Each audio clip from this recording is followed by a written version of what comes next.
طلوع ہے، اور جیسا کہ آپ جانتے ہیں کہ طلوع جو ہے نا وہ پچھلے 70 ایئرس سے 70 سالوں سے جو ہے نا وہ ہمیں جو ہے نا وہ کوالٹی پروڈکٹ پرووائڈ کر رہا ہے، کوالٹی فوڈ پروڈکٹ. اور اس کے ساتھ ساتھ جو ہے نا وہ اس کے اندر پرو گروتھ فارمولا ہے جو آپ کے بچوں کو نشو و نما کے لیے بہت زیادہ ہیلپ آؤٹ کرتا ہے. ہائٹ بہت تیزی سے بڑھتی ہے اور فاسٹر ہوتے ہیں، دماغ بھی تیز ہوتا ہے. تو یہ جو ہے نا وہ تقریباً 2 سے 3 منٹ لے گا ابھی گرم ہونے کے لیے. اور اس کو جو ہے ہم ساتھ ساتھ بنا لیتے ہیں اتنی دیر پیٹی کو. پیٹی جتنی دیر آپ فریز کر کے رکھیں گے اتنا ہی زیادہ آپ کو اچھا جو ہے نا وہ ٹیکسچر دے گا. فروزن جو آپ یوز کرتے ہیں تو آپ اس کو بھی بنا کے تقریباً 2 مہینے کے لیے جو ہے نا وہ فریز کر سکتے ہیں اپنے فریزرز کے اندر. اور اس کو آئل کو ہمیشہ گرم ہونے دیا کریں، کیونکہ اگر آپ ٹھنڈے آئل کے اندر ڈال دیتے ہیں نا تو وہ سارا آئل ایبزارب کر جاتا ہے سارا پروڈکٹ. تو اس کو جتنا یہ تیز گرم ہوگا اتنا ہی زیادہ اس کا اچھا جو ہے نا وہ کرسپ آئے گا. تو اس کو صرف 2 سے 3 منٹ لگیں گے اور یہ ہو جائے گا ریڈی. اچھا، آئل کو چیک کرنے کا پانی سے بھی طریقہ ہوتا ہے، لیکن سم ٹائمز پانی آپ لوگوں کو جو ہے نا وہ واپس بھی آ جاتا ہے. آئل از آلموسٹ ریڈی اور یہ دیکھیں پرفیکٹ. اب یہ بالکل کھلے گی بھی نہیں اور یہ بہت اچھے سے فرائی بھی ہو جائے گی. تو آپ اسی طرح جو ہے نا یہ کر کے لاسٹ میں ہم آپ کو ساری پریپریشن بھی دکھاتی ہوں میں، پریزنٹیشن بھی. لیکن ابھی جو ہے نا یہ دیکھیں بالکل جو ہے نا وہ ہلے گا نہیں. اچھا، ایک چیز آپ اپنے مٹیریل کو جب یوز کر رہے ہوتے ہیں نا تو اس کو یہ دیکھا کریں کہ جو نان سٹک ہے نا اس کے اوپر آپ کوشش کریں کہ نان سٹک کے اوپر سٹیل کو یوز نہ کریں. اسکریچز آتے ہیں، برتن بھی خراب ہوتا ہے اور اس سے جو ہے نا اس کی برتن جو ٹیسٹ میں بھی فرق آتا ہے. یہ دیکھیں گے بالکل نہیں کھلے اور پرفیکٹلی 3 سے 4 منٹس میں جو ہے نا وہ آپ کی پیٹی ریڈی. یہ آپ بچوں کو اسکول میں دے سکتے ہیں، لنچ کے لیے آپ یوز کر سکتے ہیں. سحر میں بھی اگر آپ اس کو لائٹ سے پراٹھے کے ساتھ کھانا چاہیں تو وہ آپ کھا سکتے ہیں. So it's ready. یہ اس کا یہ ہوا کہ یہ ایزی ٹو کوک ہے، ایزی ٹو پریزرو ہے، سیو کرنے کے لیے بھی ایزی ہے اور بنانے کے لیے بھی. اور اس کا کوکنگ ٹائم جو ہے نا 5 to 6 منٹ ہے. 3 منٹ ایک سائڈ پہ. آپ اگر جو ہے وہ بگنر ہیں اور آپ شروع سے کوکنگ کر رہے ہیں تو اس کے لیے آپ کو ٹائمنگ اور ٹیمپریچرز کو جو ہے نا وہ بہت فالو کرنا پڑتا ہے. پھر جب آپ یوز ٹو ہو جاتے ہیں یا پھر آپ جو ہے وہ پکانا شروع کر دیتے ہیں، کافی ایکسپیرینس ہو جاتے ہیں، تو پھر آپ کو پتہ چلنا شروع ہو جاتا ہے، پھر ٹائم کو نوٹ کرنے کی ضرورت نہیں پڑتی. تو یہ دیکھیں 3 to 4 منٹس میں بہت اچھا گولڈن اس کا کلر آ گیا اور یہ ریڈی. اب اسی طرح جو ہے نا ہم باقی پیٹی بھی ریڈی کر لیں گے. اگر ہم بہت لائٹ اور ریفریشنگ ڈرنک کی بات کریں، اگر آپ کو ہیوی پینے کا نہیں دل کر رہا اور بہت لائٹ ڈرنک آپ چاہتے ہیں تو آپ جو ہے نا وہ ٹینگ کو چوز کر سکتے ہیں. یہ ہم ایڈ کر رہے ہیں ٹینگ کے 2 مکسڈ فلیورز، جس میں اورنج اور لیمن جو ہے وہ میں نے ایڈ کیا ہے. اس کا کمبینیشن بہت مزے کا لگتا ہے. تو آپ نے جو ہے نا وہ ایکول کوانٹٹی میں اس کو ایڈ کرنا ہے اور تقریباً 1 سے 2 منٹ میں آپ کا یہ ریفریشنگ سا ڈرنک جو ہے نا وہ ریڈی ہے اور آپ اس کو اپنے افطار میں لے سکتے ہیں اگر آپ بہت زیادہ ہیوی ڈرنکس میں نہیں جانا چاہ رہے تو. جیسے کہ آپ جانتے ہیں کہ کچن میں ہم نے آج بہت سارے پکوان جو ہیں وہ ریڈی کیے ہیں، ڈرنکس بھی ریڈی کیے ہیں اور اس کے ساتھ ساتھ جو ہے نا وہ ہمارے برتن بہت زیادہ گندے ہو جاتے ہیں. تو ان برتنوں کو صاف کرنے کے لیے ہمارا جو ویم ہے وہ نئے فارمولے کے ساتھ آیا ہے، جس میں وینیگر ایڈ ہے، وائٹ سرکہ ایڈ ہے اور لیمو ایڈ ہے، جس کی وجہ سے آپ کے برتنوں کے جو بیکٹیریاز ہیں وہ بالکل ختم ہو جاتے ہیں، جراثیم جو ہے وہ ختم ہو جاتے ہیں اور آپ کے جو برتن ہیں وہ بہت پیاری خوشبو جو ہے وہ دیتے ہیں. تو اپنے جب آپ کے زیادہ برتن گندے ہو جائیں یا کسی بھی قسم کی آپ نے صفائی کرنی ہے تو آپ نے جو ہے وہ ویم کو ضرور یاد رکھنا ہے.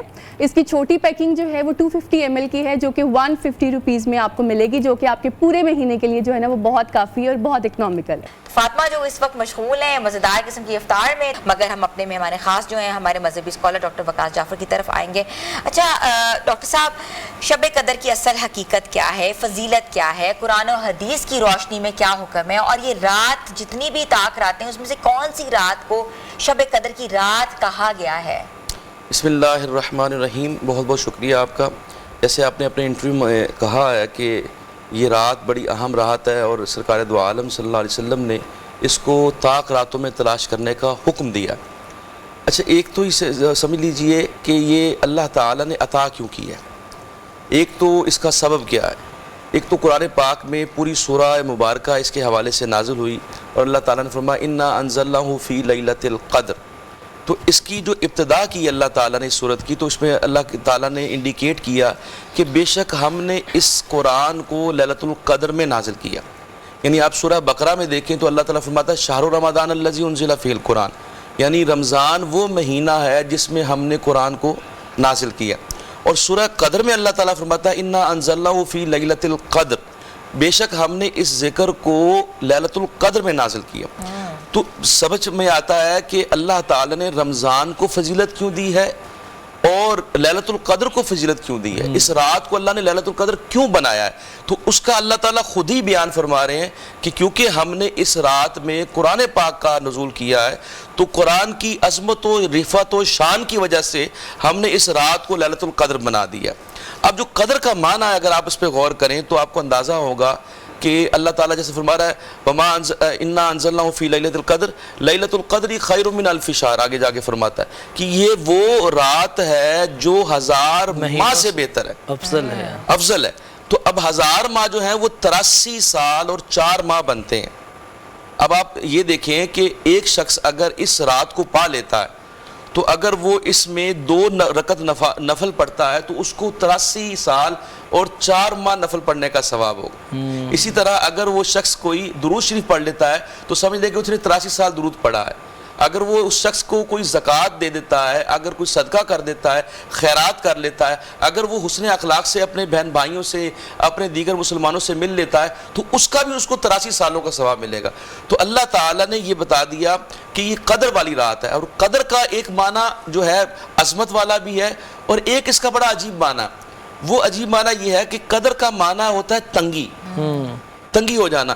کیونکہ اللہ تعالیٰ فرماتا ہے کہ اس رات کو اتنے فرشتے نازل ہوتے ہیں جبریل امین کے ساتھ کہ یہ زمین تنگ پڑ جاتی ہے ان کے لیے. اس قدر اربہا کھربہا فرشتے اس زمین کے اوپر نازل ہوتے ہیں. تو اللہ تعالیٰ یہاں یہ بتانا چاہ رہا ہے کہ پہلی بات کہ میں نے اس رات کو لیلۃ القدر اس لیے بنایا ہے، اور اس مہینے میں کیوں ہم نے دیا ہے، کیونکہ اس مہینے کے اندر ہم نے قرآن کو نازل کیا، اس مہینے کی اس رات کو ہم نے ذکر کو نازل کیا ہے. اس لیے یہ تحفہ ہم نے مسلمانوں کو دینا ہے کیونکہ ہم قرآن کی عظمت اور رفعت کی وجہ سے یہ عطا کر رہے ہیں. اور اب اس کا سبب کیا ہے کہ اللہ تعالیٰ نے ہمیں کیوں دی ہے، تو یہ ایک بات ملتی ہے کہ سرکار دو عالم صلی اللہ علیہ وسلم اکثر اپنے صحابہ سے مختلف قوموں کا ذکر فرماتے تھے. جیسے آپ نے قرآن پاک میں بھی قصص سنے ہوں گے جس کے اندر انبیاء کا اور قوموں کا ذکر ہوتا ہے، ایام اللہ کا ذکر ہوتا ہے، اللہ تعالیٰ نے جن قوموں کے اوپر عذاب لے کے آئے ان کا ذکر ہوتا ہے، جن کو اللہ تعالیٰ نے نعمتوں سے بخشا. جیسے یہودیوں کے بارے میں آتا ہے کہ ان کے اوپر من و سلوہ نازل ہوتا تھا، پھر اللہ تعالیٰ نے ان کے لیے 12 چشمے جاری فرمائے، فن فجرت من حسنۃ عشرۃ عینا، کہ آقا حضرت موسیٰ علیہ السلام نے اپنا عصا مارا اور 12 چشمے جاری ہو گئے. تو یہ سارے انعامات کا اور اللہ تعالیٰ کی آزمائشوں کا، اللہ تعالیٰ کے عذاب کا آپ کو قرآن حکیم کے اندر تذکرہ ملتا ہے. تو اسی طرح ہمارے نبی صلی اللہ علیہ وسلم بھی اصحاب میں بیٹھ کے جو ہے وہ اسرائیلی واقعات ان کو کہتے ہیں، اسرائیلیات کے واقعات، حضور پچھلی قوموں کے واقعات بیان کرتے تھے. تو ایک دفعہ آقا علیہ السلام کسی ایک شخص کا تذکرہ کر رہے تھے جس نے 80 سالوں تک اس کا دن جو ہے وہ روزے کے ساتھ جہاد میں گزرتا، رات کو قیام اللیل کرتا، اور اس نے اس قدر عبادت کی کیونکہ ان کی عمریں زیادہ ہوتی تھیں. آپ کو پتہ ہے کہ حضرت نوح علیہ السلام کے بارے میں آتا ہے کہ انہوں نے 950 سال صرف تبلیغ فرمائی ہے. تو پہلے لوگوں کی عمریں بہت زیادہ ہوتی تھی. تو صحابہ کے ذہن میں یہ اپنا شوق پیدا ہوا کہ کاش ہمارے پاس بھی اللہ تعالیٰ اسی طرح ہماری عمروں کو بڑھا دیتا، ہم ذکر اذکار کرتے، ہم قیام اللیل کرتے، زیادہ موقع، زیادہ اپورچونٹی ملتی کہ ہم اللہ تعالیٰ کی عبادت کر سکیں. تو ان کے درمیان جب ان کے ذہنوں کے اندر یہ رشک پیدا ہوا تو اللہ تعالیٰ نے یہ ہمیں یہ تحفہ دیا کہ اللہ تعالیٰ نے ہمیں یہ لیلۃ القدر عطا فرما دی. اچھا مفتی صاحب یہ تو بتائیے گا، جس طرح ہم نے کہا یہ بالکل ایک تحفہ ہے، اب کس طرح آج چونکہ 27ویں شب ہے، ویسے تو کہا گیا ہے کہ 21ویں بھی طاق رات ہے، 23ویں بھی، 25ویں بھی، تو اس پر اتنا فوکس کیوں ہوتا ہے ہم سب کا، اس پہ ایمفیسائز کیوں کہا گیا ہے؟ کیا زیادہ چانسز ہوتے ہیں اس رات میں لیلۃ القدر کے ملنے کے؟ دیکھیے ایک تو پہلے سب سے پہلے یہ سمجھ لیجیے کہ سب سے بڑی حتمی اور رائے اور حتمی جو حکم ہے وہ تو سرکار دو عالم صلی اللہ علیہ وسلم، بے شک حضور اکرم صلی اللہ علیہ وسلم نے اس کی نشانیاں بیان فرمائیں. آقا علیہ السلام نے فرمایا کہ اس رات کی نہ اتنی گرمی ہوتی ہے نہ اتنی ٹھنڈ ہوتی ہے، یعنی ایک معتدل موسم ہوتا ہے، یعنی خوشگوار موسم ہوتا ہے. اور بعض اوقات حضور نے فرمایا کہ اس رات کو بارش بھی ہو جاتی ہے، یعنی حضور اکرم صلی اللہ علیہ وسلم نے ایک دفعہ سجدہ فرمایا، اور آپ کو پتہ ہے کہ اس وقت جو ہے اتنی پکی فرش نہیں ہوتے تھے. آقا علیہ السلام مسجد نبوی کے اندر آپ نے جب نماز پڑھی، فجر کی نماز پڑھی، تو آقا علیہ السلام کی جو پیشانی مبارک تھی اس میں گرد جمع ہو گئی تھی، یعنی جس کو آپ کہتے ہیں نا پانی اور جو مٹی مل کے جو مٹ کو جب یعنی آپ کیچڑ آپ کہہ سکتے ہیں اس کو، تو اس طرح کا جو تھا معاملہ تھا. تو آقا علیہ السلام نے وہاں پہ سجدہ فرمایا تو حضور کی پیشانی مبارک کے اوپر جو ہے وہ گرد لگ گئی. تو حضور اکرم صلی اللہ علیہ وسلم فرمایا کہ یہ آج کی رات جو تھی وہ لیلۃ القدر کی رات تھی. تو اس سے اندازہ ہوتا ہے کہ بارش بھی ہو سکتی، میں بھی پاسبل کہ بارش ہو. پھر حضور اکرم صلی اللہ علیہ وسلم فرمایا کہ جو چاند ہوتا ہے یہ ایک حالہ ایک تھال کے برابر ہوتا ہے، یعنی آپ کو بالکل ایسے ایک پرومیننٹ چاند نظر آ رہا ہوگا. اور چوتھی نشانی یہ کہ حضور نے فرمایا کہ جب فجر کے بعد سورج طلوع ہوتا ہے تو وہ طلوع کافی اونچا اگر ہو بھی جائے تو اس کی کرنیں نہیں ہوتی، یعنی وہ ٹھنڈا سورج ہوتا ہے، اس کی اتنی تپش نہیں ہوتی. تو یہ ساری نشانیاں حضور اکرم صلی اللہ علیہ وسلم نے بیان فرمائی ہیں. اب آپ کا جو سوال ہے کہ اس کو 27ویں کے اوپر کیوں ایمفسائز کیا جاتا ہے، اس کی دو وجوہات ہیں. ایک تو ہر بندے کا اپنا اپنا ایکسپیرینس ہے، یعنی صحابہ نے قرآن بھی تو 27ویں کو اترا تھا نا؟ جی نہیں ایسا نہیں ہے. قرآن جو ہے وہ طاق رات میں نازل ہوا ہے. اچھا طاق رات میں 27ویں کو نہیں ہوا. ٹھیک ہے. حضرت عبداللہ بن عباس رضی اللہ تعالیٰ عنہ، جن کو جو حضور کے چچا زاد بھائی بھی ہیں، کزن بھی ہیں حضور کے، اور حضور نے ان کو مفسر قرآن ہونے کا بھی لقب دیا ہے کہ قرآن کی تفسیر جو ہے وہ عبداللہ بن عباس کرتے ہیں. تو انہوں نے قسم اٹھا کے کہا ہے کہ مجھے جب بھی ملی ہے لیلۃ القدر وہ مجھے 27ویں کو ملی ہے. اس لیے ذرا اس پہ زیادہ اس کا زور کر جاتا ہے. اور دوسری بات یہ کہ ہمارے یہاں رواج بھی ہے کہ تراویحیں پڑھی جاتی ہیں تو 27ویں کو ہمارے اکثر جو حفاظ ہوتے ہیں وہ دیگر شہروں سے بھی ہوتے ہیں، انہوں نے اپنے اپنے گھروں میں جانا ہوتا ہے، تو ہم ختم قرآن تکمیل قرآن جو ہے وہ 27ویں کو کرتے ہیں. اس لیے لوگ زیادہ اس کو ذرا اس کے اوپر زیادہ فوکس کر لیتے ہیں کہ ایک تو قرآن پاک کی تکمیل ہو رہی ہوتی ہے، لوگوں نے اپنے اپنے گھروں کو جانا ہوتا ہے، تو 27ویں کو اوپر اس طرح زور ڈال دیا جاتا ہے. مفتی صاحب ہماری یہ گفتگو آپ سے جاری ہے اور ویورز ایک بریک لیتے ہیں، بریک کے بعد دوبارہ سے بات کرتے ہیں. Stay with us.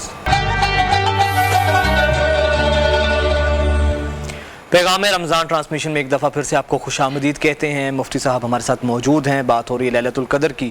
اچھا مفتی صاحب، ویسے تو ہم پاکستانیوں کے لیے ایک اور اس رات کی فضیلت یہ بھی ہے کہ اللہ تعالیٰ نے یہ مملکت خدا داد 27ویں شب کو ہمارے لیے تحفے کے طور پہ ہمیں دی، اور بہت بڑا انعام ہے پاکستان بھی اللہ تعالیٰ کا ہمارے لیے.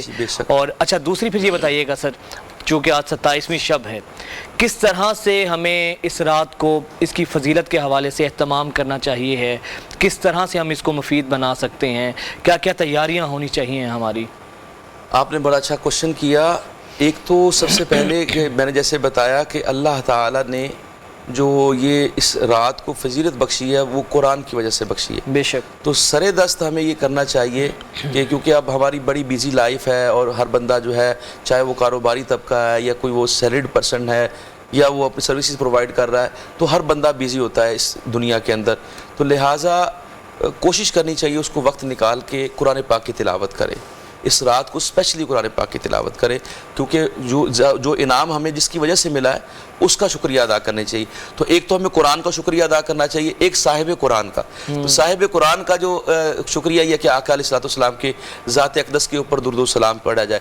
اب ایک اس کے ساتھ جو کچھ لوگ بعض احباب جو ہے وہ بہت ساری اپنی جو معاملات ہیں کہ بہت سارے آپ کو بتاتے ہیں کہ فلاں نوافل پڑھ لیے جائیں، فلاں جو ہے وہ کام کر لیا جائے. یہ وہ تمام چیزیں ہیں جس کا ذکر جو ہے سرکار دو عالم صلی اللہ علیہ وسلم نے نہیں فرمایا. یعنی آپ دیکھیں کہ آپ کو بہت سارے سے ملتے ہیں کہ جی آپ نے اتنی صلاۃ و تسبیح پڑھ لینی ہے، صلاۃ و تسبیح کی باقاعدہ لوگ جماعت کراتے ہیں جو کہ جائز نہیں ہے. اسی طرح جو ہے کہتے ہیں کہ جی آپ نے 4 نفل پڑھ لیے تو آپ کی زندگی بھر کی نمازیں جو ہیں وہ ان کی معاف ہو جائیں گی.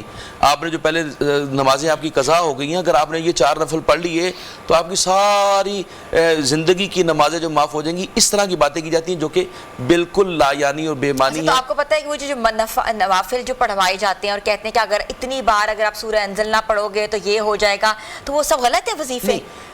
ایک چیز جو چیز سرکار دو عالم صلی اللہ علیہ وسلم سے ثابت نہیں ہے نا، اس کو ہم اس طرح بیان نہیں کر سکتے. ٹھیک ہے. آپ پرسنلی آپ ضرور اپنا نوافل پڑھیں، نوافل پڑھنے چاہیے، اور نوافل بھی اس وقت پڑھنے چاہیے.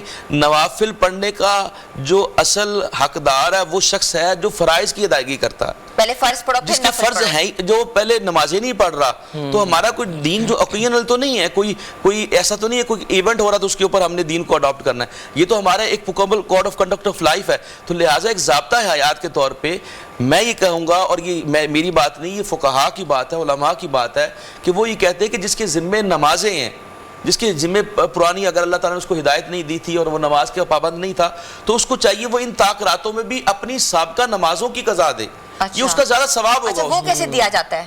جی قضائے عمری کے حوالے سے یہ ہے کہ بہترین طریقہ تو یہ ہے کہ جو شخص بھی جس وقت بھی اللہ تعالیٰ اس کو توفیق دے کہ وہ نمازوں کا پابند ہو گیا ہے، تو اس کو چاہیے کہ وہ ہر نماز کے ساتھ ایک پچھلی نماز پڑھ لے اور اللہ تعالیٰ سے نیت یہ کرے کہ یا اللہ جو میری پہلی ظہر کی نماز رہ گئی تھی، جو اس سے عصر کی رہ گئی تھی، مغرب کی رہ گئی تھی، میں ادا کر رہا ہوں، تو وہ فرائض کی ادائیگی کرے اور وہ اس طرح کرتا چلا جائے، بقایا جو رہ جائے گی اللہ تعالیٰ اس کو. میں ایک سوال آپ سے پوچھنا چاہ رہی ہوں، آپ نے ادھر بات کی قضاء نماز کی، قضا نماز جو پڑھی جاتی ہے، جو لوگ جو ہے دنیا سے چلے جاتے ہیں ان کی بھی نمازیں پوری کی جاتی ہیں بعد میں، کیا وہ کرنا ٹھیک ہے؟ نہیں، ایسا نہیں.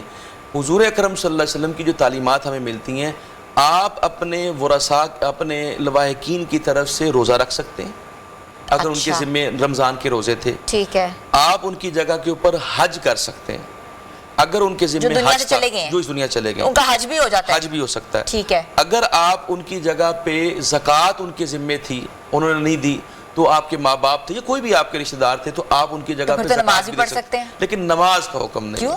بس یہ اللہ تعالیٰ کی مرضی ہے، شریعت ہے.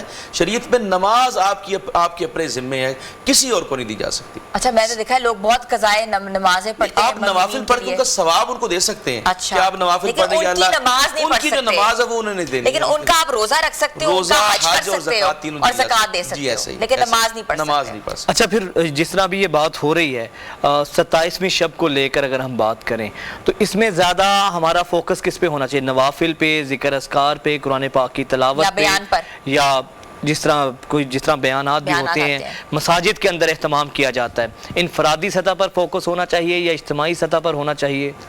امام حسن مجتبیٰ رضی اللہ تعالیٰ عنہ نے جو شب برات کے حوالے سے ایک اپنا معمول بتایا تھا، وہ معمول آپ طاق راتوں میں بھی اڈاپٹ کر سکتے ہیں. ٹھیک ہے. آپ نے فرمایا کہ میں اپنی اس رات کو 3 حصوں میں ڈیوائیڈ کر لیتا ہوں. ایک حصہ میں اللہ تعالیٰ کے ہاں سربسجود ہوتا ہوں، یعنی نوافل کا اہتمام کرتا ہوں. ایک حصہ میں اپنے نانا جان سیدنا محمد مصطفیٰ صلی اللہ علیہ وسلم آقا علیہ السلام کی ذات پہ درود و سلام پڑھتا ہوں، اور ایک حصہ میں جو ہے وہ قرآن پاک کی تلاوت کرتا ہوں. تو ہمیں بھی چاہیے کہ ہم ان راتوں کو انہی طرح 3 حصوں پہ ڈیوائیڈ کر لیں. قرآن پاک کی تلاوت ایسے اگر ہم تراویح کا اہتمام کرتے تو ظاہر ہے قرآن پاک کی ہم نے تلاوت تو ہو گئی، تلاوت بھی ہوگی. اس کے بعد لوگ قیام اللیل بھی کرتے ہیں تو وہ اس میں بھی آپ شامل ہو سکتے ہیں. تیسرے نمبر کے اوپر کہ آپ اس کے ساتھ ہی ایک ایسی محفلوں کا، جیسے آپ نے کہا کہ انفرادی طور پہ بھی، اجتماعی طور پہ اگر درود و سلام پڑھا جا رہا ہے تو آپ اس میں بیٹھ کے ایک ہلکا درود بنا کے آپ وہاں پہ درود و سلام بھی پڑھ سکتے ہیں. افضل کیا ہے؟ افضل جو آپ سمجھ لیجیے، افضل یہ ہے کہ یہ جو راتیں ہیں نا، ان میں تنہائی ضروری ہے، خلوت نشینی، خشوع و خضوع. کیونکہ دیکھیں فرائض کا جو اہتمام، جو فرائض کا اللہ تعالیٰ نے مقصد بنایا نا، وہ بنایا ہے کہ اجتماعیت ہو، ایک دوسرے کا احساس ہو. جب ہم بندے مسجد میں جاتے ہیں تو اپنے محلے داروں کا، اپنے ہمسایوں کا حال احوال لیتے ہیں، اس کا مقصد یہ ہے. لیکن آقا علیہ السلام فرمایا اپنے گھروں کو قبرستان مت بناؤ، سنتیں جا کے گھروں میں ادا کرو. تو اسی طرح نوافل کا اہتمام ہمیں اپنے گھروں میں کرنا چاہیے. تو یہ جو راتیں ہیں گو کہ ضروری ہے کہ جیسے ختم قرآن کی محفلیں ہوتی ہیں یا حافظ صاحب نے اعتکاف میں لوگ بیٹھتے ہیں، تو اس کا مقصد بھی یہی ہے. اچھا، ایک دیکھیں کتنا خوبصورت اللہ تعالیٰ نے نظام بنایا کہ حضور نے کیوں فرمایا کہ طاق راتوں میں تلاش کرو. یہ تو آخری 10 عشرے، آخری جو عشرہ ہے اس کی ہر رات کے اندر ہمیں تلاش کرنا چاہیے تھا. حضور نے کیوں فرمایا؟ ایک تو اعتکاف کا مقصد ہی یہ ہے کہ انسان لیلۃ القدر کو تلاش کرے خلوت میں بیٹھ کے. دوسرا یہ ہے کہ ایک رات وہ جاگ لے، ایک رات وہ سو لے. اچھا، یہ مجھے بتائیں کہ تاکہ طاق راتوں میں اس کا جو ہے بیلنس ہو جائے، تاکہ ظاہر ہے انسان کی ایک باقاعدہ ایک فطرت ہے کہ وہ اتنی دیر جاگ نہیں سکتا.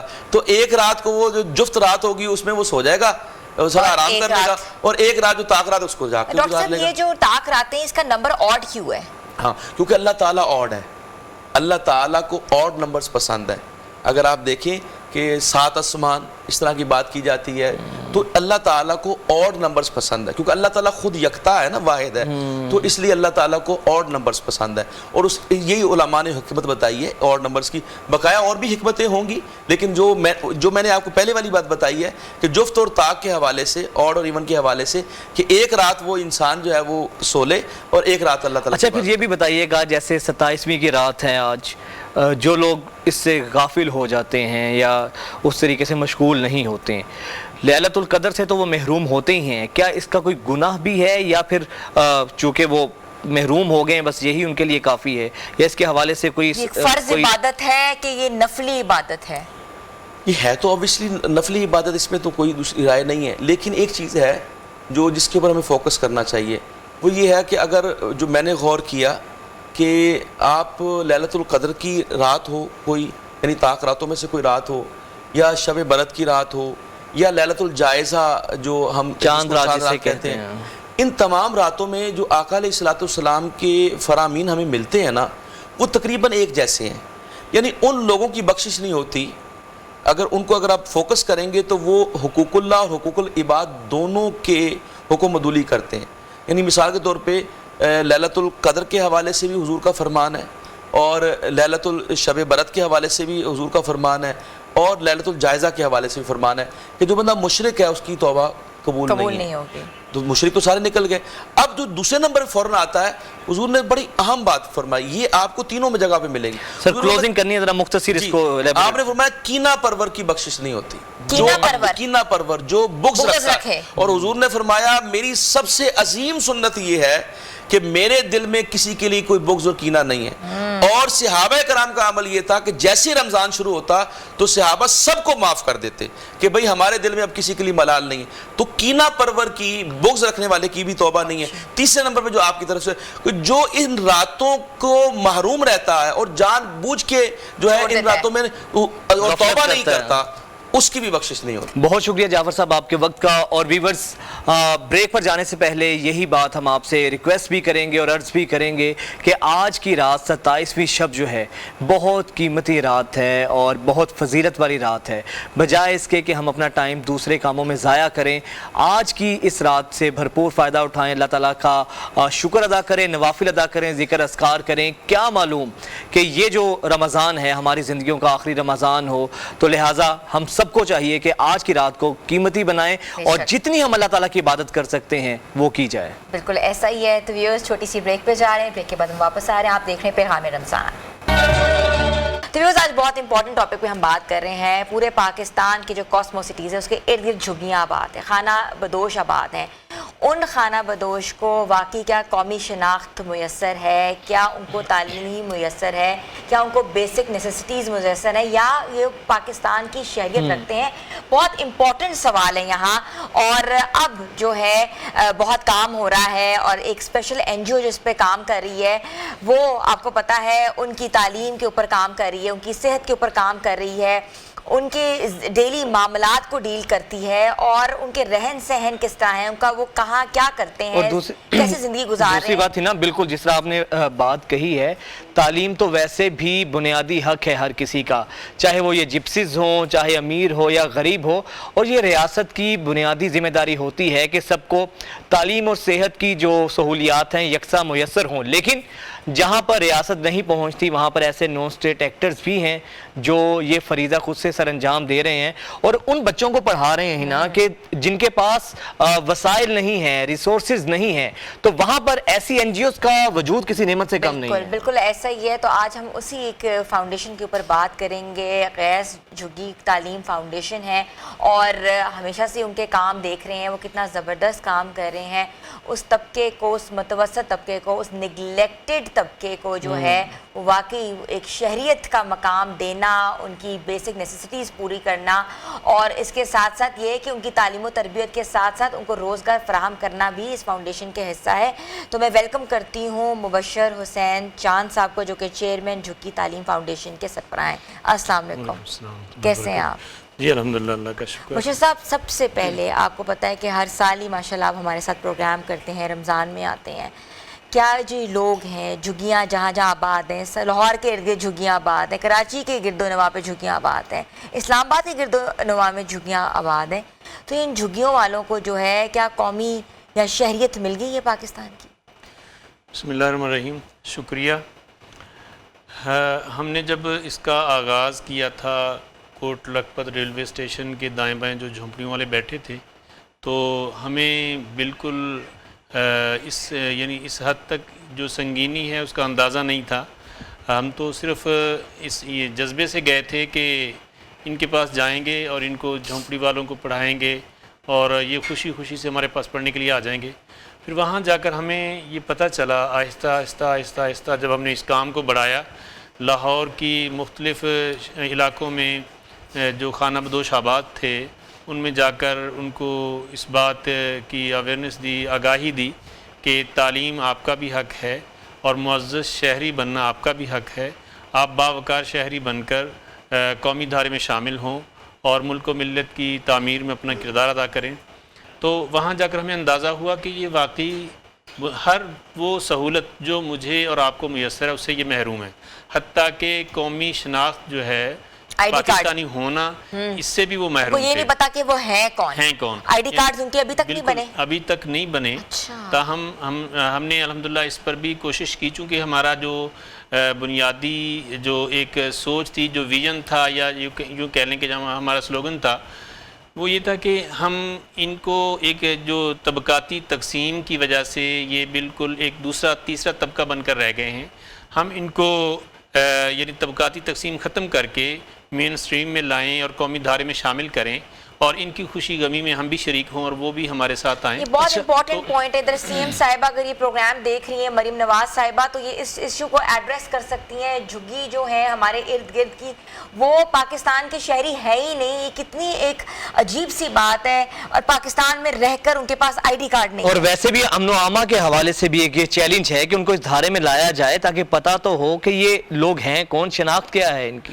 وہ میں وہی بتا رہا تھا کہ ہم تو صرف تعلیم کے لیے گئے تھے نا، لیکن ہمیں وہاں جا کر اندازہ ہوا کہ کس طرح کن کن مسائل کا سامنا ان کو، اور وہاں ہمیں چار طرف سے جو چمکی لڑائی جسے کہتے ہیں وہ لڑنا پڑی، کہ ان کے صحت کے مسائل اور ان کے جو معاشرتی مسائل اور ان کی جو روزگار کے مسائل، اور پھر وہ جو جیسے محترم نے کہا کہ ان کا جو یہی بچے اور یہی خانہ بدوش اگر ان کو ہم مصروف نہیں کریں گے، ان کی طرف توجہ نہیں دیں گے، تو یہ جرائم پیشہ جرائم کی طرف۔ اچھا، اور جرائم یہ سینسس میں آتے ہیں پاکستان کی؟ جی بالکل نہیں آتے، اسی لیے تو ہم نے پھر ان کے لیے تو یہ جو الحمدللہ 25 کروڑ کا جو ایک ٹارگٹ ہے، جو کہا جاتا ہے کہ پاکستان میں جتنے لوگ ہیں 25 کروڑ کی آبادی ہے، تو اس آبادی کا حصہ نہیں ہے، یہ شامل نہیں ہے، یہ شامل نہیں ہے اس میں۔ اور ہم کوشش کر رہے ہیں ان کے آئی ڈی کارڈ بنوانے کی الحمدللہ۔ پھر ہم نے جہاں ہم تعلیم کے لیے گئے تھے وہاں ہمیں ایک دوسرا چیلنج یہ تھا کہ ان کو ہم قومی شناخت بھی دلائیں۔ بشیر صاحب، ان کا ایک سسٹم ڈیفرنٹ ہوتا ہے، ان کا ایک مائی ہوتی ہے، کوئی لیڈر ہوتا ہے اس گروہ کا، وہ ذرا مجھے بتائیں وہ کیا سسٹم ہے ان کے جھگی کا؟ یہ جس طرح ہماری کمیونٹی میں ہمارے خاندانوں میں کوئی نمبردار ہوتا ہے، گاؤں کا نمبردار ہوتا ہے، علاقے کا ایک بڑا ہوتا ہے، اس طرح ان کا بھی ایک سسٹم تو ہے ایسا کہ کوئی ایک مرد بڑا ہوتا ہے، عام طور پر خواتین بڑی ہوتی ہیں ان کی، بالکل میں سنا ہے میں نے کہیں، اور خواتین جو ہیں وہ ان کے پنچایت کے معاملات، ان کے خاندانی معاملات کو نمٹاتی ہیں۔ تو میں یہ بتا رہا تھا کہ ان کی شناخت کے لیے ہم نے پھر چیئرمین نادرہ سے رابطہ کیا اور انہوں نے بہت ہی مطلب یہ خانہ بدوش کمیونٹی پر خاص طور پر انہوں نے احسان کیا، جنرل منیر افسر صاحب جو نادرہ کے چیئرمین ہیں، تو انہوں نے پھر یہ اسپیشل ان کے لیے ایک ڈیسک قائم کر دیا کہ جو پورے پاکستان میں خانہ بدوش کمیونٹی ہے ان کے لیے جو ترمیم کی اپنے قوانین میں آپ جانتے ہیں کہ بے فام اور آر ڈی کارڈ بنانے میں۔ اچھا، یہ ڈیسک قائم ہوا کہ اس کے بعد پھر یہ سلسلہ آگے بڑھا بھی، لوگ رجسٹرڈ بھی ہوئے نادرہ سے؟ ہماری دیکھ سکتے ہیں پکچرز بھی چل رہی ہیں ساتھ ساتھ جس طرح ہماری کاوشوں سے یہ اس طرح ہوا کہ ان کے آئی ڈی کارڈ بننا شروع ہوئے، ان کو قومی شناخت ملی الحمدللہ، اور آہستہ آہستہ ہم جس علاقے میں ہم جا رہے ہیں، چونکہ ہمارا یہ پروگرام پاکستان کے 24 شہروں میں چل رہا ہے، لاہور، کراچی، اسلام آباد، فیصل آباد، پشاور سمیت مختلف شہروں میں چل رہا ہے، تو ہم جہاں جہاں ہمیں سہولت وہ میسر آ رہی ہے تو وہاں ہم ان کے بچوں کے بے فام، ان کے والدین کے آئی ڈی کارڈ، ان کے نکاح نامے کر رہے ہیں، کیسے مینج کر رہے ہیں؟ یہ ہم سمجھتے ہیں کہ الحمدللہ پاکستانی قوم میں جو صدقہ خیرات اور یا چیریٹی ڈونیٹ چیریٹی کا ایک بہت خاص پاکستان کا ایک ذوق ہے کہ دیتے ہیں کرتے ہیں. تو ہم یہ سمجھتے ہیں کہ میں مثال دیتا ہوں کہ جس طرح اس تعلیم یا خانہ بدوشوں کی تعلیم کی اہمیت اور ان کو قومی دھارے میں شامل کرنے کا ایک بہت بڑا ایک موضوع ہے یہ اور بہت اہمیت کا حامل ہے یہ پروگرام. تو ہمارے ایک قریب میرے گھر کے قریب ایک بزرگ رہتے ہیں, وہ فٹ پاتھ پہ بیٹھ کے جوتے سلائی کرتے ہیں, یعنی موچی ہیں وہ. تو انہوں نے جب یہ سنا کہ ہم نے یہ جھونپڑیوں میں پڑھانے کا کام شروع کیا ہے تو انہوں نے 50 روپے مہینے کے دینا شروع کیے. تو آج تک وہ 50 روپے دے رہے ہیں. شروع دن سے ہم 10 سال ہو گئے ہم نے یہ کام شروع کیا. تو اتنی سی بھی کنٹریبیوشن کسی کی زندگی بنا سکتی ہے. اندازہ لگا لیں کہ اگر ایک معمولی سا بندہ کاروبار کرنے والا یا جو مزدوری کرنے والا اس کے ذہن میں یہ بات ہے کہ اس کی اہمیت کا اندازہ ہے, تو پھر اسی طرح دوسرے لوگ بھی ہیں. اور یقیناً سر پاکستانی تو وہ نیشن ہے جو کہ چیریٹی دینے کے حوالے سے پہلے یا دوسرے نمبر پر آتے ہیں. اور جو لوگ آپ کو ڈونیٹ کرنا چاہتے ہیں یا کنٹریبیوٹ کرنا چاہتے ہیں وہ کہاں دے سکتے ہیں؟ وہ ہماری ویب سائٹ غیث جوگی تعلیم فاؤنڈیشن کی جو ویب سائٹ ہے jjt.com, تو اس پر وہ آ کے یعنی دیکھ سکتے ہیں. ہمارے بینک اکاؤنٹس ہیں باقاعدہ اس کے, اس پر وہ ڈونیٹ کر سکتے ہیں. شاہ صاحب, یہ جھگی فاؤنڈیشن جو ہے تعلیم پہ بہت کام کر رہی ہے. بچے آپ نے ایکسٹریکٹ سے پڑھائے ہیں, لیکن وہ اب کیا اپڈیٹ آپ کے پاس, بچے کہاں تک پہنچ گئے ہیں؟ جی الحمدللہ, یہ جو غیث جوگی تعلیم فاؤنڈیشن کے تحت جھونپڑیوں والے بچے پڑھنے والے جو ہیں وہ اس سال میٹرک میں 60 بچے میٹرک میں انرول ہوئے ہیں, جو پاکستان میں ایک تاریخ رقم ہو رہی ہے. الحمدللہ اس ماڈل کو کہ خانہ بدوشوں کو پڑھا لکھا کر قومی ادارے میں شامل کر رہے ہیں, دنیا اس کو فالو کر رہی ہے. جیسا کہ ترکی نے الحمدللہ پاکستان میں آ کر اس پروگرام کو سٹڈی کیا ہے اور اپنے استنبول میں جا کر ایسا ہی یعنی اس طرح کے اسکول وہاں خانہ بدوشوں کے قائم کر لیے ہیں. تو اس طرح پاکستان کا پہلا پروجیکٹ تعلیم کا جو ایکسپورٹ ہوا ہے, ہر یعنی جو پروگرام ہوتا ہے وہ امپورٹ ہوتا ہے, لیکن پاکستان کو یہ اعزاز حاصل ہے کہ الحمدللہ خانہ بدوشوں کی تعلیم کے حوالے سے ان کو قومی ادارے میں شامل کرنے کے حوالے سے ترکی نے اس ماڈل کو فالو کیا ہے اور الحمدللہ وہاں استنبول میں یہ شروع کر لیا ہے. اور مجھے بھی بلایا تھا, میں نے بھی وہاں جا کر ان کو اس پورا استنبول کے اندر اسسٹ کیا اس پروجیکٹ کے اوپر, کیونکہ آپ تو کافی دیر سے کام کر رہے تھے. جی الحمدللہ میں نے پورا ترکی کی 6 یونیورسٹیوں میں نے جا کر اس کو یعنی پریزنٹیشن دی اس پر, اور انہوں نے اپنے باقاعدہ سلیبس کا. زبردست سر, آپ اس طرح پاکستان کا نام روشن کر رہے ہیں اور یہ کریڈٹ بھی آپ کو جاتا ہے. بہت شکریہ مبشر صاحب, بہت شکریہ آپ کا. ویورز, ہماری یہ ٹرانسمیشن جاری ہے, ایک بریک کے بعد حاضر ہوتے ہیں. اسٹے ود اس.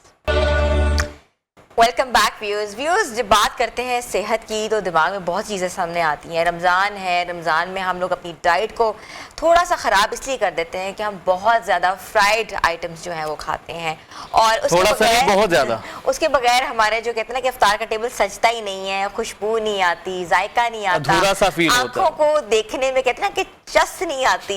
تو وہ ہمیں سوچا کہ آج ہم تھوڑی سی ہیلتھ پہ بارے میں بات کرتے ہیں. ہیلتھ بہت ضروری ہے, آخری ایام رہ گئے ہیں, عید پہ پلیز بیمار نہ ہوئیے گا, اپنے آپ کو تھوڑا سا کنٹرول یہیں کر لیں, کیونکہ اگر عید خراب ہوگی تو نہ کپڑے پہننے کا مزہ آئے گا, نہ ملنے کا مزہ آئے گا, نہ کہتے ہیں نا کہ عیدی لینے کا مزہ آئے گا, نہ عیدی دینے کا مزہ آئے گا. تو آج ہم نے سوچا کہ ہم بات کرتے ہیں ایٹنگ ہیبٹس پہ. انہیلدی ایٹنگ ہیبٹس کون سی ہوتی ہے, میٹابولزم کیسے بہتر ہو سکتا ہے, میٹھے بھاری کھانے مشروبات کو اب آہستہ آہستہ اپنی زندگی سے باہر نکال دیں اور اب نیچرل نارمل ڈائٹ پہ یا بیک ٹو نیچر پہ آئیں. تو ڈاکٹر حفصہ نصیر جو ہیں ہمارے ساتھ ہیں, اور آپ کو پتہ ہے اسپیشلی فیصل آباد سے آتی ہیں, اپنی ٹپس دیتی ہیں اور بہت سی ہمیں باتیں بتاتی ہیں. تو آج ہمارے شو میں حصہ ہے ہمارا, ان کو ویلکم کرتے ہیں. السلام علیکم. اچھا, ویسے جو انہوں نے باتیں کی نا اس پہ آنا بہت مشکل ہے کہ نیچرل ڈائٹ پہ آئیں, اور کیونکہ جتنا ہمارے آس پاس جنک فوڈ ہے, اس کے علاوہ پھر آئلی چیزیں ہیں, کتنا مشکل ہے, اور کیسے اپنی روٹین کو ان چیزوں کی طرف لے کے آیا جا سکتا ہے. اچھا, سب سے پہلے تو رمضان کے حوالے سے جیسے آپ بات کر رہے تھے, تو میں ایون بینگ نیوٹریشنسٹ تھوڑا سا اس میں کنٹروورشل خیالات رکھتی ہوں کہ رمضان میں کھا لیں, کوئی بات نہیں, اگر فرائیڈ بھی ہے کھا لیں, کیونکہ روزہ ایسا اس طرح کی عبادت ہے کہ وہ آپ کی باڈی کو کلین کر دیتا ہے. اچھا, یہ پہلی ڈاکٹر جو یہ کہہ رہی ہے, ورنہ سب نے جو ہے نا سموسے پکوڑے پہ تو ہم نے روزہ رکھا کیوں, ہمیں گناہ ملے گا کھا کے. نہیں, ہم نے روزہ رکھا اس لیے کہ ہمیں روزہ تو تقویٰ سکھا رہا تھا, ڈسپلن سکھا رہا تھا. لیکن سوری ٹو سے بہت سارے نیوٹریشنسٹ, بہت سارے انفلوئنسرز, انہوں نے رمضان کو کیا ایک ویٹ لاس چیلنج بنا کے رکھ دیا. تو یہ میرے خیال سے ٹھیک نہیں تھا. رمضان جو ہے وہ آپ کو سکھاتا ہی ڈسپلن ہے, اعتدال, تقویٰ, صحت اور اگر آپ نے سارا دن روزہ رکھا ہے، اس کے بعد جب دسترخوان آپ کے سامنے آتا ہے تو وہ آپ کے لیے ایک انعام محسوس ہوتا ہے نا، کھانا پینا. تو میں خود بہت زیادہ ویٹ کانشیس ہوں، میں نے بہت زیادہ لوز بھی کیا ہے وزن، اور میں ہیلدی لائف کو بہت زیادہ سپورٹ کرتی ہوں، اور عام روٹین میں میرا خیال ہے کہ بہت زیادہ ہیلدی لائف اسٹائل اڈیپٹ کرتے ہیں. لیکن اگر رمضان میں آپ تھوڑا بہت اوپر نیچے کھا بھی لیتے ہیں تو وہ روزہ ایسا اس طرح کی عبادت ہے کہ وہ آپ کی باڈی کو ایسا اتنا زیادہ کلین کر رہا ہوتا ہے. تو میرا خیال ہے کہ اس میں کوئی حرج نہیں ہے. لیکن اس کے ساتھ ساتھ رمضان میں جیسے ہماری باڈی ایک پراپر ڈسپلن مینٹین کر رہی ہوتی ہے نا، جیسے ہم نے سحری میں کھایا، ابھی میں پہلے ہنا سے پوچھ رہی تھی آپ نے سحری میں کیا کھایا، تو آپ نے کہا میں نے تو ملک شیک پیا. تو بہت اچھی سحری ہے، آپ نے اس کو بیلنس کر کے لیا. اور اس کے بعد ہم نے افطار میں کھانا ہے. لیکن یہ ہوتا ہے کہ اب جیسے ہی عید آنی ہے، جتنے پولی کلینکس ہیں، جتنے ہمارے کیا اسے کہتے ہیں نیم حکیم خطرہ جان، جتنے اس طرح کے ہمارے کلینکس ہیں، ہاسپٹلز ہیں، آپ یقین کریں اتنا رش ہوگا شام کو کلینکس پہ، صرف اس وجہ سے کہ رمضان میں ایک جو اتنی اچھی روٹین بنی ہوئی تھی، بے شک آپ انہیلدی بھی کھا رہے تھے، بے شک آپ شربت بھی پی رہے تھے، میٹھے بھی کھا رہے تھے، فاسٹنگ ونڈو ہوتی تھی، ہاں، تو اس میں ہماری باڈی آٹومیٹک پہ چلی جاتی ہے، ہماری باڈی جو ہے وہ گلوکوز کو برن کرتی ہے، اس کے بعد ہمارا کیٹوسس کا پراپر پروسیس چلتا ہے. لیکن اس کو جب آپ نے اس سے نکلنا ہے، ایک دم سے عید والے دن کھانا ہے، اس میں سب سے پہلے معدہ خراب ہونا ہے بہت برے طریقے سے، اور شام کو اکثر بچے بڑے وامٹس کر رہے ہوتے ہیں. ابھی کل میں گروسری کرنے گئی ہوں تو میں نے دیکھا وہاں پہ کولڈ ڈرنکس تھی نہیں اس سیکشن میں جو ہے جہاں پہ کولڈ ڈرنکس لوگوں نے ابھی سے لے کے جو ہے وہ سٹور کرنا شروع کر دی. وہ بہت زیادہ نقصان دہ رہا ہے کیونکہ صبح پارٹی شروع ہو جائیں گی. ابھی آپ سحری میں کھا رہے ہیں، اس دن آپ نے نہ سحری کرنی ہے، اٹھنا ہے صبح کو میٹھا کھانا ہے، اور اس کے بعد پتہ نہیں کیوں ہماری جو ہے فیسٹیول یا ہمارے ہاں کیوں کھانا پینا ہی سب کچھ سمجھا جاتا ہے. میں اس چیز سے اب تھوڑا اختلاف ہوتی ہے. ہاں، باقی اور بھی بہت کچھ ہے، آپ ہیلدی لائف پہ اڈیپٹ کر سکتے ہیں، ایک دم سے نہیں، ہاں آہستہ آہستہ آپ جو ہے اپنی یہ والی ہیبٹس جو ہے وہ اڈیپٹ کر سکتے ہیں. عید والے دن بھی کوشش کریں کہ جو اعتدال ہے وہ بہت زیادہ ضروری ہے. جیسے ہمارا جو اسلام ہے وہ صحت ہے. آپ دیکھیں ہمارا ہے کہ صبح کو اٹھے تو تھوڑا سا میٹھا کھائیں اور اس کے بعد جو ہے وہ آپ عید کی نماز ادا کرنے جائیں. وہ میٹھا اسی لیے رکھا ہوا ہے کہ آپ نے شام کو افطاری اور سحری کی آپ کی روٹین ہوتی ہے، صبح کو آپ چند چمچ جو میٹھا کھا کے جائیں گے اس میں آپ کی باڈی میں انسولین کی ریزسٹنس نہیں ہوگی، آپ کے شوگر لیول مینٹین ہوں گے، اور آپ کی باڈی میں جو ہے وہ ایک دم سے انسولین سپائک نہیں ہوگا، اور آپ کا سٹمک ڈسٹرب نہیں ہوگا. تو یہ آپ کے لیے بہت زیادہ امپورٹنٹ ہے. اور اس کے بعد آپ نے میل مینجمنٹ بھی دن میں کرنی ہے، تو تھوڑا تھوڑا کر کے کھانا ہے. سلیپ آپ کی روٹین جو ہے وہ خراب ہوتی ہے، سلیپ روٹین سے بھی آپ کی انرجیز لو ہو جاتی ہیں اور آپ کنزمپشن زیادہ کرتے ہیں فوڈ انٹیک کی. ایسے ہی ہے کیونکہ آپ کی سلیپ سائیکل پوری نہیں ہے. Your body needs energy and سب سے زیادہ جینزیز کی روٹین خراب ہے. جب ہم ہوتے تھے ہمارے پیرنٹس ہمیں اٹھاتے تھے سحری کے ٹائم، اور آج کل اتنی زیادہ سلیپ ڈسٹربنس ہے، بچے سوتے ہی نہیں ہیں، بچے سوتے ہی نہیں ہیں، یا رات کو 2-3 بجے کھا لیتے ہیں اور اس کے بعد جو ہے وہ سو جاتے ہیں، 2-3 بجے کھانے کے بعد سو جاتے ہیں اور پراپر سحری نہیں کرتے. اور اس کی وجہ سے وہ جو پورا کا پورا سلیپ سائیکل ڈسٹرب ہوا ہے، اس کی وجہ سے عید والے دن جب ساری کی ساری سلیپ الٹ ہونی ہے تو وہاں پہ جو ہے ایک دم سے میٹابولزم بھی ڈسٹرب ہونا ہے، اور اس کے ساتھ ساتھ ہارمون ایکسپوئر بھی آپ کا ڈسٹرب ہوگا، آپ کی باڈی بھی ڈیفرنٹ موڈ میں جائے گی. تو وہاں پہ بھی آپ نے تھوڑا سا اپنے پیٹرن کا خیال رکھنا ہے کہ جب بھی آپ نے سلیپنگ پیٹرن کو مینٹین کرنا ہے، کیونکہ ابھی آپ جن آورز میں سو رہے ہوتے ہیں پھر آپ نے ان آورز میں کھانا شروع کر دینا ہے، تو آپ کی باڈی اپنا میٹابولزم بھی چینج کرے گی، اس کے ساتھ ساتھ اپنا ہارمون ایکسپوئر بھی جو ہے وہ اس کو چینج کرے گی. تو اس چیز کا آپ نے بہت اچھا پھر یہ بھی بتائیے گا کہ ہمیں پھر جس طرح آپ نے بتایا کہ رمضان کے بعد ایک 180 پہ شفٹ آتا ہے، ہماری کھانے پینے کی ٹائمنگز چینج ہو جاتی ہیں، اور اس کے بعد جس طرح ہینا نے کہا کہ ایک ونڈو ہوتی ہے فاسٹنگ کی، وہ بھی نہیں رہتی ہے، پھر دعوتیں شروع ہوتی ہیں. تو کس طریقے سے اپنے ڈائٹ کو پلان کیا جائے ہے؟ اس میں یہی کہ اعتدال بہت زیادہ ضروری. جیسے میں نے کہا ہے کہ آپ نے ڈسپلن کو مینٹین کرنا ہے. دیکھیں اگر 30 دن کا روزے، میرا خیال ہے کہ اللہ تعالیٰ کو یہی لگا تھا کہ یہ ہماری صحت کے لیے بہت زیادہ اچھے اور اتنے ہی بننے تھے اور اتنے ہی رہنے تھے. اس کے بعد جس دن آپ نے عید والے دن خیال رکھنا ہے کہ آپ نے صبح جب میٹھا کھایا ہے اس کے بعد 2 سے 3 گھنٹے کا آپ نے وقفہ دینا ہے. فوراً سے اوپر سے نہیں کھانا. ہمارا یہ ہے نا کہ ایک جگہ ناشتہ کیا دوسری جگہ چلے گئے، تو آپ میل مینجمنٹ کا تھوڑا سا خیال رکھیں کہ 2-2, 3-3 گھنٹے کے بعد کھائیں. اگر آپ مارننگ میں کھا رہے ہیں اس کے بعد 10-11 بجے ہلکا پھلکا سنیک کریں، اور اس کے بعد لنچ جو ہے وہ پراپر کھا لیں، اور اس کے بعد ایوننگ میں بھی جو ہے وہ سنیک رکھیں اور ڈنر کو تھوڑا سا لائٹ رکھنے کی کوشش کریں. یہ تو کھائیں، لیکن کھائیں کیا یہ ذرا بتا دیں. وہ تو پھر دعوتیں ہیں نا، جہاں جو بنا ہوا ہے کوشش کریں کہ جیسے کاربوہائیڈریٹ ہے روٹی ہے, رائس ہیں, یا بہت زیادہ کوئی کڑھائیاں وغیرہ کھا رہے ہیں, پوٹیٹوز کھا رہے ہیں, وہ آپ دوپہر کے میل میں اس کو شفٹ کر لیں کہ آپ نے جو دعوتیں رکھنی ہے اس کو دوپہر کے میل میں اپنے لنچ میں شفٹ کر لیں, اور اس کو بھی تھوڑا ماڈریشن کے ساتھ کھائیں. جو رات کا میل ہے وہ تھوڑا سا لائٹ رکھیں, کیونکہ فاسٹنگ میں ہم پورا دن کی جو ایک ونڈو چل رہی ہے باڈی کی ٹوسس پہ ہے, ہم نے پورا دن بھوکے رہے ہیں اور اس کے بعد شام کو جا کے کھایا ہے. لیکن عید والے دن ایسا نہیں ہوگا, آپ نے مارننگ میں بھی کھایا ہوگا, آپ کی باڈی میں انسولین کا اسپائک ہوگا, تو اس کے بعد آپ لنچ جو ہے وہ پراپر کر سکتے ہیں. اگر آپ لنچ کرنے کے بعد ڈنر بھی اتنا زیادہ کھائیں گے, ڈنر میں کوشش کریں کہ اگر آپ کوئی باربیکیو وغیرہ کر رہے ہیں تو اس میں پروٹین کا انٹیک آپ کر سکتے ہیں. ڈنر کو تھوڑا سا لائٹ رکھیں. اچھا, کچھ لوگ منچنگ بہت زیادہ کرتے ہیں, جیسے اب یہ ہنا بھی ہیں, یہ بھی کھانے کے بعد ہلکا پھلکا ان کا چلتا رہتا ہے منچنگ. بالکل میں منچنگ کرتی ہوں, لیکن یہ ایک ہی بار سارا کچھ بیٹھ کے کھا لیتے ہیں تو میں تھوڑا تھوڑا کھا لیتی ہے. نہیں, لیکن آن اے سیریس نوٹ یہ بتائیے گا کہ وہ لوگ جو کھانے کے بعد منچنگ کا نیا وجاہت اس کو بنج منچنگ کہتے ہیں. بنج منچنگ. لیکن یہی میں پوچھ رہا ہوں, یہ صحیح ہے منچنگ کے نام پہ اتنا کچھ؟ وہ بھی پورا ایک میل جتنا ہی ہوتا ہے تقریباً. اچھا, میں نے ویسے نہیں, ہنا نے تو بہت ویٹ لوز کیا ہے, میں نے دیکھا ہے, بڑا اچھا مینٹین کیا ہوا ہے ماشاءاللہ سے. لیکن یہ کہ منچنگ میں آپ اپنی عادت بنائیں, آپ کے بچوں کو بھی اگر منچنگ کی عادت ہے تو اس میں آپ ہیلدی سنیکس کی طرف جا سکتے ہیں. فروٹس کٹ کر کے کھا سکتے ہیں دن, مطلب اگر آپ ایک ایپل کٹ کر کے رکھ رہے ہیں, آپ کو منچنگ کی عادت ہے, آپ کے 2 to 3 آورس گزر جائیں گے. اسی طرح نٹس کی منچنگ کرنا ایک بہت ہیلدی ہیبٹس ہے کہ آپ ہینڈ فل آف ایک مٹھی نٹس کی لیں, وہ آہستہ آہستہ کھا لیں, وہ آپ کی بہت اچھی منچنگ کی روٹین ہے.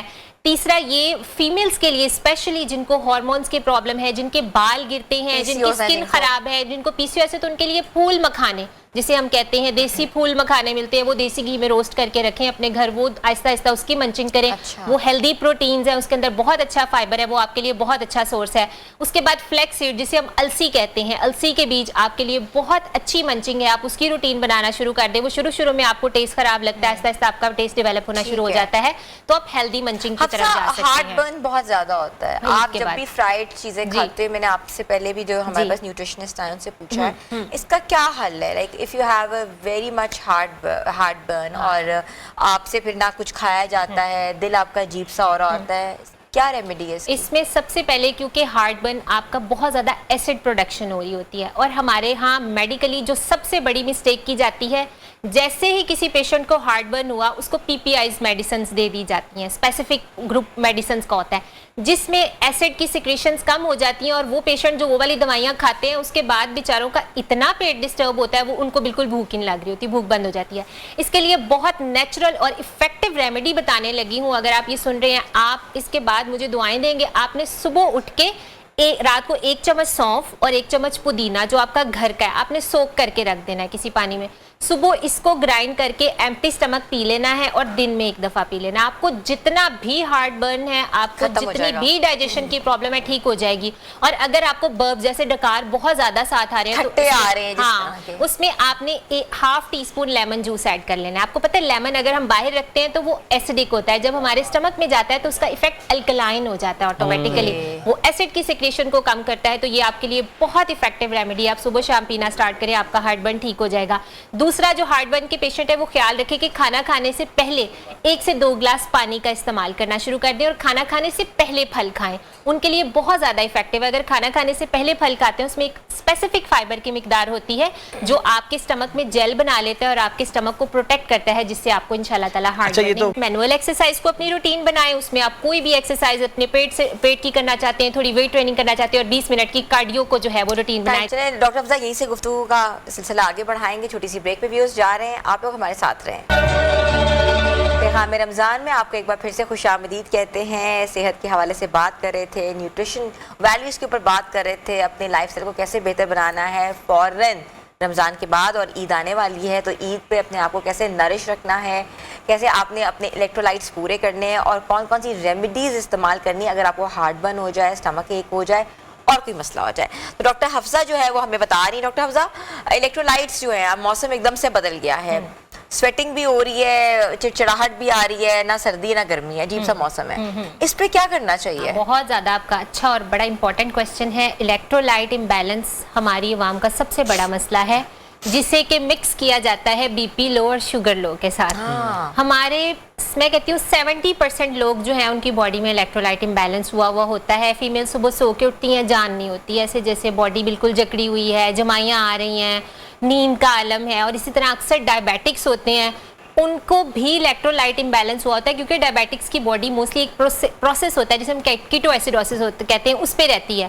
ان کی بھی باڈی بہت زیادہ لو فیل ہو رہی ہوتی ہے, اور ہماری 70% فیمیلز ایسی ہوتی ہیں جو کہتی ہیں ہمارا بی پی لو ہوا ہے بغیر چیک کیے, ان کو پتہ ہی نہیں. حالانکہ بلڈ پریشر کی جو ریڈنگ ہے it should be less than 120 and it should be less than 80, تو یہ نارمل ہے. مطلب اگر کسی کا 170 بلڈ پریشر آ رہا ہے تو وہ نارمل ہے, وہ لو بلڈ پریشر نہیں ہے.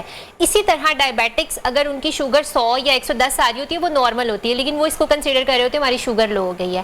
اور ڈائبیٹکس کیا کرتے ہیں, چینی کھانا شروع کر دیتے ہیں جس کی وجہ سے ان کی باڈی میں ریورس ہائپر گلائسیمیا اور پتہ نہیں کتنے سائیڈ ایفیکٹس ہوتے ہیں. اسی طرح جو فیمیلز ہیں جن کو لگ رہا ہوتا ہے ہمارا بی پی لو ہے, وہ انڈا کھائیں گی اس کے اوپر نمک ڈالیں گی, وہ ایپل کھائیں گی اس کے اوپر نمک ڈالیں گی, جو کہ ان کی باڈی میں مزید جو ہے ان کو ڈی ہائیڈریٹ کرتا ہے, کیونکہ جتنا زیادہ نمک کھائیں گے اس کے بعد آپ کو اتنی زیادہ تھرسٹ کی فیلنگ ہوگی, آپ پانی پئیں گے, آپ کو یورینیشن بڑھے گا. ADH ہماری باڈی میں ایک ہارمون اینٹی ڈائیوریٹک وہ ریلیز ہوگا اور ڈی ہائیڈریشن کے چانسز بڑھتے ہیں. الیکٹرولائٹس باڈی میں الیکٹرولائٹس جو ہیں وہ نہیں پورے ہوتے, موسم ایسا آ رہا ہے نہ ٹھنڈا ہے نہ گرم ہے, کیسے پورے کیے جا سکتے ہیں, ریمیڈیز کیا ہیں؟ الیکٹرولائٹ امبیلنس جو ہے وہ بہت زیادہ کامن ہے جس کو شوگر کے ساتھ اور لو بی پی کے ساتھ جو کمپیئر کیا جاتا ہے. اس میں سمپل سی ریمیڈی کو آپ نے فالو کرنا ہے. صبح جب آپ نے سو کے اٹھنا ہے 1 پنچ جو ہے اس میں پنک سالٹ اور 1 اسپون جو ہے وہ لیمن جوس اور تھوڑا سا ہنی ملا کے آپ نے پانی صبح 1 گلاس اور شام کو 1 گلاس پی لینا ہے, جس سے آپ کی باڈی بہت اچھی ہائیڈریشن مینٹین رکھے گی. اسی طرح بہت سارے وائٹامن سی رچ فروٹ ہیں جیسے کہ اسٹرابیریز ہیں, کوکمبر ہے, اگر آپ اس موسم میں کھائیں گے تو آپ کی باڈی بہت اچھی جو ہے وہ ہائیڈریشن اس میں مینٹین کرے گی اور آپ کا جو ہے وہ الیکٹرولائٹ بیلنس مینٹین ہو رہے گا. کون سی عادات ہیں جو کہ ہمیں موسم گرما بھی آنے والا ہے چھوڑ دینی چاہیے؟ بالکل ہمیں کہنا ہے کہ ہم اپنی لائف اسٹائل سے بالکل نکال دیں. اس میں سب سے پہلے تو سالٹ کا استعمال بہت کم کر دیں, کیونکہ نمک ہمارے ہاں بہت زیادہ کھایا جاتا ہے. آپ بریک فاسٹ پوائنٹ پہ بھی جاتے ہیں, آپ دیکھیں وہاں پہ نہاریاں بھی ڈال رہے ہوتے ہیں, بریانیاں, اور اس کے اوپر مزید نمک جو کہ آپ کی باڈی کو بری طرح سے نچوڑتا ہے, جو آپ کی باڈی کو سب سے زیادہ نقصان دیتا ہے. اور دوسرا ایکسیسو شوگر, ان 2 چیزوں کو جو ہے وہ اپنی ڈائٹ سے نکال دیں تاکہ آپ کی باڈی جو ہے وہ اپنی ہائیڈریشن کو اچھے طریقے سے مینٹین کرے. Thank you so much Hafsa, بہت شکریہ آپ کا. Pleasure talking to you. It was a very fruitful session with you. Health benefits کے حوالے سے ہم نے آج بات کی ہے, دیٹ واز ویری امپورٹنٹ, کیونکہ آخری ایام ہے رمضان کے, ہم نے سوچا کہ آپ کی صحت جو ہے وہ بہت ضروری ہے اور اس پہ بات کرنا بھی بہت ضروری ہے. ویوز, آپ کو ایک خوشخبری دینے جا رہی ہوں. وہ خوشخبری کیا ہے؟ خوشخبری ہے ہمارے مولٹی فارمز کے جتنے بھی یوزرز ہیں ان ناظرین کے لیے, ان ویورز کے لیے, ان کلائنٹس کے لیے, کہ آپ کے گھر میں اگر کوئی غیر معیاری فوم ہے تو وہ کسی بھی برانچ میں جا کے جو ہے اپنا فوم ایکسچینج کر سکتے ہیں اور حاصل کر سکتے ہیں بالکل نیو فوم. اور یہ جو پوری آفر ہے صرف چاند رات کے لیے ہے اور چاند رات تک آپ یہ اویل کر سکتے ہیں, اور یہ آفر ماسٹر سیلیسٹ کے اوپر بھی لاگو ہوگی.